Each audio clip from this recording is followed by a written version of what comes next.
Maths Express. Today we are studying chapter Ratio and Proportion, and in today's class we will be learning what do we mean by proportion. If you have not seen my previous video on ratio, please go through those videos, the link for which are given in the description. So now let us learn what do we mean by proportion. Now proportion means when four quantities are such that the ratio between the first and the second quantity is equal to the ratio between the third and the fourth quantity. We say all the four quantities are in proportion.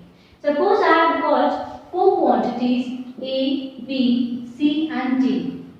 I said that the ratio between the first two quantities is equal to the ratio between the third and the fourth quantities.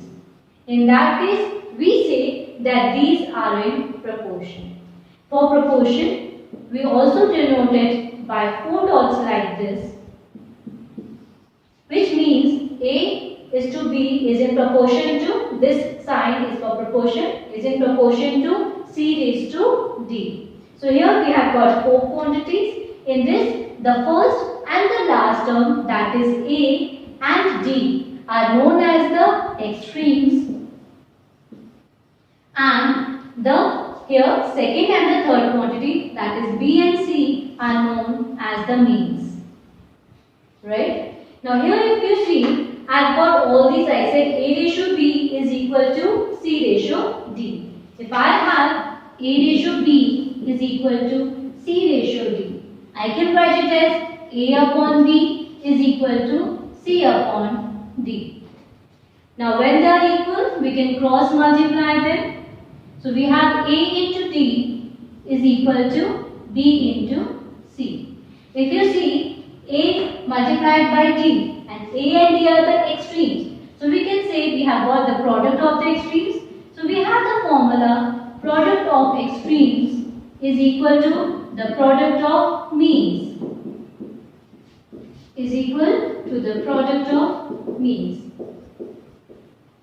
This formula will be useful to us when we will be doing questions in continuity after this. Coming over to our next topic, continued proportion. If I have got three quantities A, B and C such that A ratio B is equal to B ratio C, in that case we say that A, B and C are in continued proportion. Here, this second quantity here, if you see B is known as the mean proportional. B is known as the mean proportional. Now in this case, if you see, we have A ratio B is equal to B ratio C. That means A upon B is equal to B upon C. We can cross multiply them. So we get B into B will be equal to A into C. Now B into B is B square is equal to A into C is AC. So we can say that B is equal to square root of AC. So we have the formula here that mean proportional B, the mean proportional B is equal to square root of AC. Right? We can here also, if you see, we had here A ratio B equal to B ratio C. We could here also have used the formula product of extremes is equal to product of means. Otherwise, we can also write it as A upon B is equal to B upon C. It is one of the same thing but different methods to do the same thing. Now here, I have got some questions based on proportion. The question says, check if the following quantities are in proportion or not. The first question here, we have 0.8, 3, 2.4 and 9. So, to check whether these are in proportion, we have to find that the ratio between the first two quantities should be equal to the ratio between the third and the fourth quantity. So, let us find the ratio between the first two quantities and the ratio between the third and the fourth quantity. Here, the ratio between the first two quantities, we can write it in fraction form. 0.8 upon 3, we'll remove the decimal and we'll write 8 upon 30. So we have here 8 upon 30, we can cancel it by 2, 2 4 and 2 15. So we can write 4 upon 15 as 4 ratio 15. Here I have got 2.4 ratio 9. I can write this again in fraction form. 2.4 upon 9. Removing the decimal upon 0. We get 24 upon 90. We can cancel 24 upon 90 by 6. 6 4 the 24 and 6 15 that is 90. Again 4 upon 15 can be written as 4 ratio 15. If you see here, the first ratio between the first two quantities and the ratio between the third and the fourth quantities are equal. So we can write here equal, and since both the ratios are equal, we can say they are in proportion. So we can say this implies they are in proportion. So we have here that all these four quantities are in proportion. Coming over to our next question here. In this question, we have rupees 7 ratio rupees 9 and 28 kg ratio 36 kg. Again, we will find the ratio of the first two and the ratio of the third and the fourth two. So here, ratio of rupees 7 and rupees 9. We can write it in fraction form. Rupees 7 upon rupees 9. We can cancel the units. So we have 7 upon 9 and 7 upon 9 can be written as 7 ratio 9. Here 28 kg upon 36 kg. We can write it in ratio form first. 28 kg ratio 36 kg we have. Writing it in fraction form, 28 kg upon 36 kg. We'll cancel out the units. We can further write it as 28 upon 36. If you see, 28 and 36 can be cancelled by 4. So we can cancel by 4. 4 7 that 28. 4 9 that is 36. Now 7 upon 9 can be written as 7 ratio 9. Now, are both these ratios equal? Yes, both these ratios are equal. So we can say they are in proportion. They are in proportion. But in case both these ratios are not equal, then we'll write this is the ratios are not equal, they are not in proportion. Now we'll do one more question based on this. Now in this question, we have 15 centimeter ratio 1 meter and 2 grams ratio 20 grams. Here, one unit is in centimeter, the other unit is in meters. So we'll convert bigger unit, that is meter, to centimeter. So we have 1 meter is equal to 100 centimeter, right? So here we'll have 15 centimeter ratio 100 centimeter, and here we have 2 grams ratio 20 grams. Now in this case, both are in centimeter. We'll now write them in fractions form. So 15 centimeter upon 100 centimeter. We'll cancel the units. And now we'll have 15 upon 100. Cancelling them by 5. 5 to the 15. 5 20 the. And we can write them as 3 ratio 20. Now finding here 2 grams upon 20 grams. We'll cancel the units. We'll have 2 upon 20. We can cancel it with 2. 1 upon 10. So we can write it as 1 ratio 10. Now but if we see here we have got 1 ratio 10. And here we had 3 ratio 20. Are both the ratios equal? No, these ratios are not equal. So since the ratios are not equal, they are not in proportion. So they are not in proportion. So you can find if the ratios are equal, that means the two ratios are in proportion, but if the ratios are not equal, they are not in proportion. Now I have here my other question, which says find the value of x if the following are in proportion.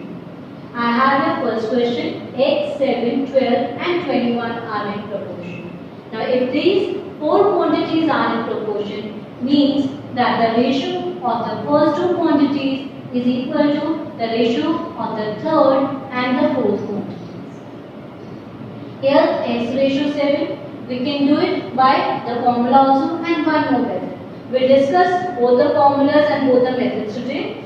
Here we have the first formula we had was product of extremes is equal to product of means.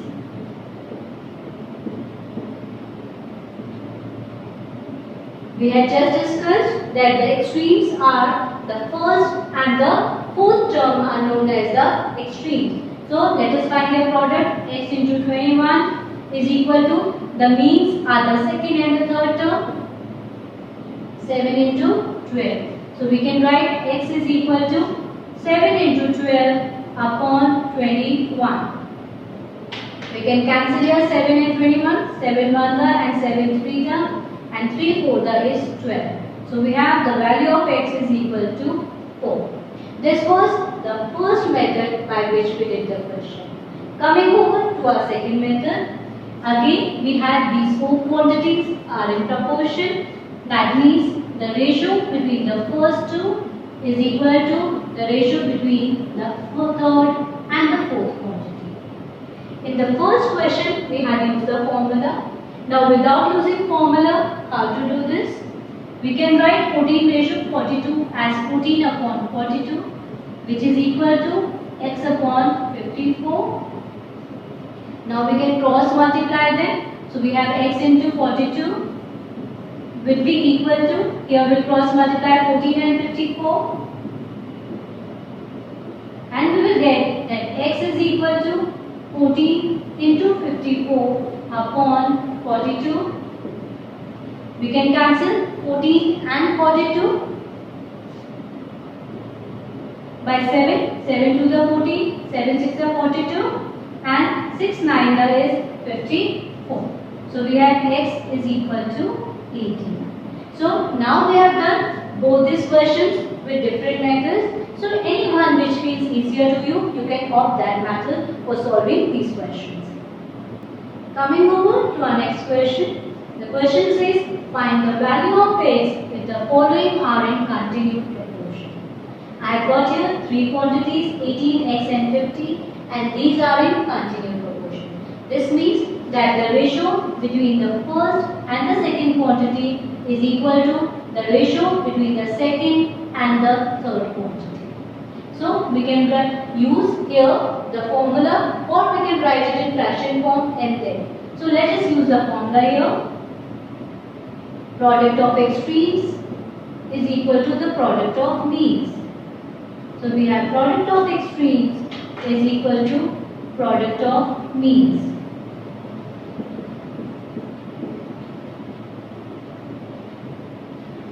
Here the extremes are 18 and 50. So 18 into 50 is equal to x into x.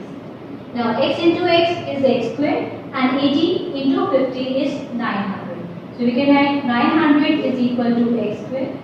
Now always whenever we have the unknown term, make sure the unknown terms are always on the left side. So x squared I am writing on the left side. So we have x squared is equal to 900 and x is equal to square root of 900, that is equal to 30. So we have the value of x as 30. I hope you all can find the square root of 900 by using prime factorization method. So here we have the value of x as 30. Now let us do our next question by a different method again. Again here the ratio between the first and the second quantity is equal to the ratio between the second and the third quantity. Now, if you are not using the formula, we will write them in fraction form. So 15 upon 30 is equal to 30 upon x. Now we can cross multiply them. We have 15 into x.